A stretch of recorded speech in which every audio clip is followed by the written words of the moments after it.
Good evening and salutations, my GH fans. So, I'm going to start off with Natalia and Maxi, right? Because at first glance, we can look at Natalia coming at Brooklyn sideways, being out of pocket, being what they call a stage mom, or I think that's what they call it. They might call it something else, but we can sit there and look at it and be like, damn, she's just really out of pocket. Like this snooty attitude. Like what's going on? You know? Because right off the bat when she started going in on Brooklyn, I can't sit there and speak for anyone else, but I get just knee jerk reaction, just like, what is with the bitchy attitude? Right? But then I have to sit there and play a little devil's advocate, right? Now, as the audience, we all know that Brooklyn is a hardworking woman. Yeah, she has her bratty side a little bit, but like when the time comes, she'll sit there and come through, you know. But given that Natalia doesn't know her, and she starts asking questions, because like, listen, Maxie, you seem like your head's in the game and everything like that.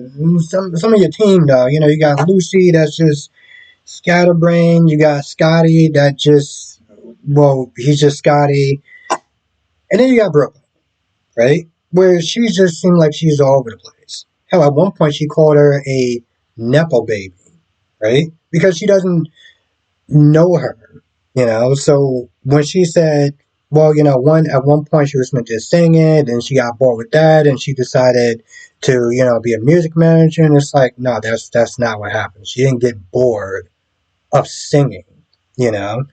She literally got injured by now where she couldn't sing anymore. I don't really understand why Maxie didn't sit there and point that out. But the point is, she seemed like she did a lot of different things in the company. And what Natalie's concerned of is like, you know, is she going to sit there and represent my daughter one day and then get bored of that and then do something else? Like, she seems very scatterbrained. And from a person that doesn't know Brooklyn, on some level, I understand where she's coming from. Now, does she have the best approach? No. Did it come across as a little kind of mean and everything like that? Yes. But sometimes when you are going to get straight to the point, you don't have time to sit there and be nice. You don't have time to sit there and tiptoe around people's feelings. So you get straight to the point. And you sit there and say how you feel. And if it just happens to be a little mean or whatever, now is it right? No? But from somebody that doesn't know Brooklyn, I understand where she's coming from on some extent.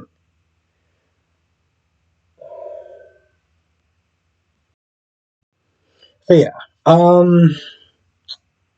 Now going into Jason meets Dex. Right off the bat, I don't know, something about those two men just meeting for the first time. It just seemed really interesting.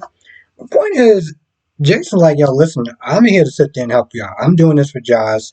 I need info. I need to sit there and understand, how Sonny got over his head. Say go into the whole pikeman thing or whatever.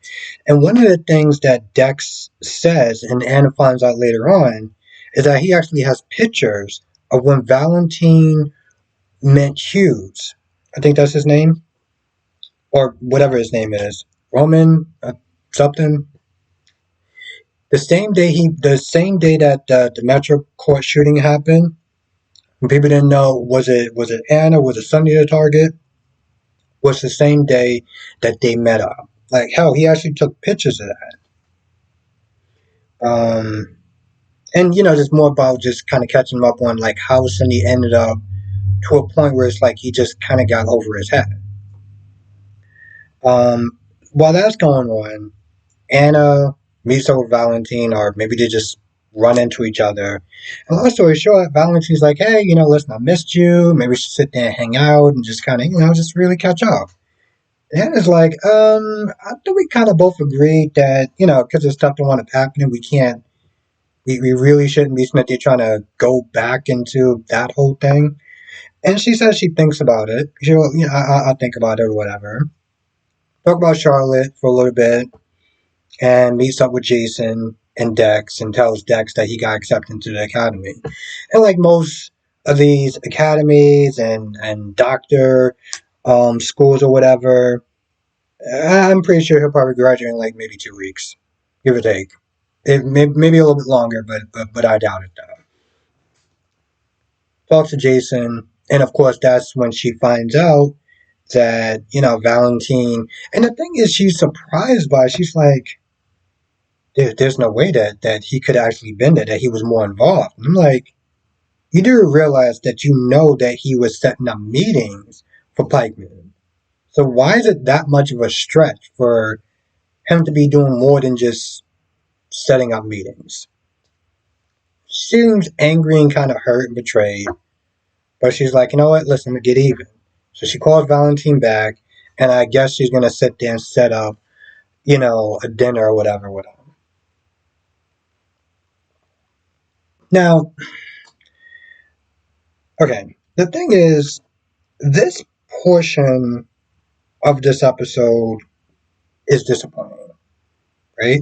And it's not disappointing for acting or anything like that, but and that's of course the Sasha interviewing for the cooking position of the Quartermains. And okay, so the reason why this is so disappointing, by the way, she wound up getting the job, and of course, um, Olivia was not happy that Leo said that her cooking was better than um, Olivia's cooking. She was not happy about that, which I did laugh. I found that part funny.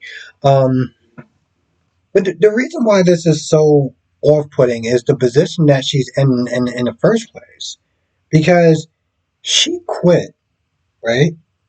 And she kept complaining. Well, she kept saying why she quit. She was like, I'm tired of always having to be on point and my looks and this, that, and the third, and being a model and stuff like that. But they brung in Blaze specifically so this way she didn't have to do the daily day of modeling and stuff like that. She wanted to sit there and you know, um, they brung her in so this way she could do the modeling part, right? And she was just going to be the business person. But it seemed like she quit because she got tired of the modeling industry and just the pressures of always looking good 24/7. But that was the whole reason why they got Blaze to do the shooting stuff, the modeling stuff. So I don't really understand why she really wound up quitting. I don't get it. Um, anyway, she cooked some stuff for Wiley and Leo and Olivia and Cody, Michael. They all like it. So she gets the job, and Olivia's just like, "Hey, listen, I don't know what's going on between you two, but as long as the kids are in the house, I don't need you sitting there trying to sneak in a room and doing a little bumping and grinding and stuff like that. Just keep it PC, and whatever y'all do outside of the house is y'all business." So she gets a job like no one didn't see that coming. But again, for me, it wasn't even that. I mean, I did think it was kind of like the weakest part of this episode, but that's not even like my whole issue with that. Okay, so Drew and Nina finished their second round of lovemaking. And once again, Nina is disappointed in herself, and she talks about this congressman or whatever that she's going to be talking to and featuring in Crimson. And Drew's like, all right, cool, I want to sit and be a part of that. Nina's like, I'll do it on one condition. Um, we don't want to do any more bumping and grinding. That's that's your condition, not to try to sweet talk Drew into getting more points for you with Willow. Just the stopping and the bumping and grinding. And of course, Drew's like, yeah, no, that's cool, no big deal.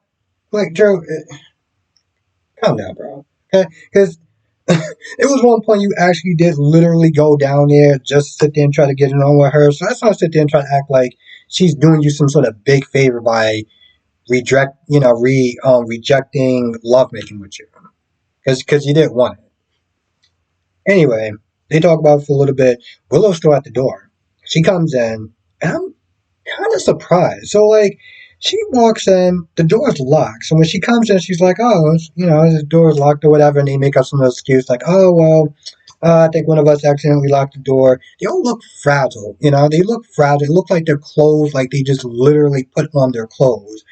And it's like, you really couldn't put this together that the door was locked. You came in there, they look disheveled, they're acting very awkward, and you didn't think that.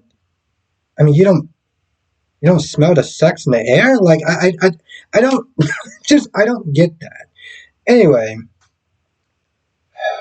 once again, this is when Willow just disappoints me. But I feel like almost every scene with Willow is kind of disappointing. So she tells Nina, okay, and she tells Nina that, listen, if Drew could sit there and sit across from you and be cordial and you sent him to jail and Duke got an ass whoop and everything like that. But if he can be cordial to you and he can sit there and let go of his anger, then maybe I can do the same. Wait, let me get this straight. So you're only forgiving her on the basis that he's able to sit there and drop his anger. You can come to that conclusion by yourself, right? It's like you had to sit there and ask Michael, should you even sit there and do the charity thing in the first place? You couldn't sit there and decide that by yourself. Was it a good thing and just have him support you? You had to ask him, was it a good idea to do? Like you just lost your brain or something. Okay, cool. That's okay. That's something. Um. So she said that she can try to get to a better place and just kind of just let go of the anger. And she's super happy. Nina's super happy. She's so happy that she runs into Maxie and she's like, oh, I have good news or whatever, making progress with Willow. And, then she just blurts out that she's having sex with Drew. And I'm like, how did that happen? I've never, here's the thing, I've been happy before in times in my life. But I've never been happy to the point where I just blurt out something that I shouldn't. So unless she was drinking, I don't really understand that. But now she's like, I gotta sit there and try to keep Drew on my good side, and I can't just sit there and just keep making love to him every time or whatever. I need to do something. I'm like, I just did Sasha ever really have that conversation with Nina? Because I know that they were supposed to sit there and meet up, and that just didn't happen. I just feel like Sasha is just the better daughter. I really do. I feel like, I mean, Nell was not exactly a great daughter. Um, Willow was a disappointment. Yeah, she kind of drew the short straw on both of them. Um, what else wound up happening in this episode? Anyway, I feel like that's pretty much about it. Oh, and by the way, Maxie was not there defending Brooklyn a lot of times, into saying that she's her best friend, and which is something I will never get. I mean, good friends, close friends, best friends. I mean, y'all been through some stuff, but besties? I don't know. I don't. I don't see it to this day. I don't think I would ever really sit there and see. I understood that they had the whole bonding with Baby Lou or whatever her name was at one point, but even still. Anyway, that's pretty much all I can really think about that wound up happening. And I'm pretty sure there's probably more. There's definitely more. So, come to the live stream tonight, 8 p.m. Eastern, 5 p.m. Pacific. I'll sit there and talk about all the shows, General Hospital, Days of Our Lives, Bold and Beautiful, Young and Restless. And if you're not a member, definitely click the join button. I do monthly member shoutouts, members exclusive only videos, and exclusive live streams. We have great conversations that I do Saturdays and Sundays. So you definitely want to be a part of that. With that being said, I'm gonna go. I'll see you in the next video.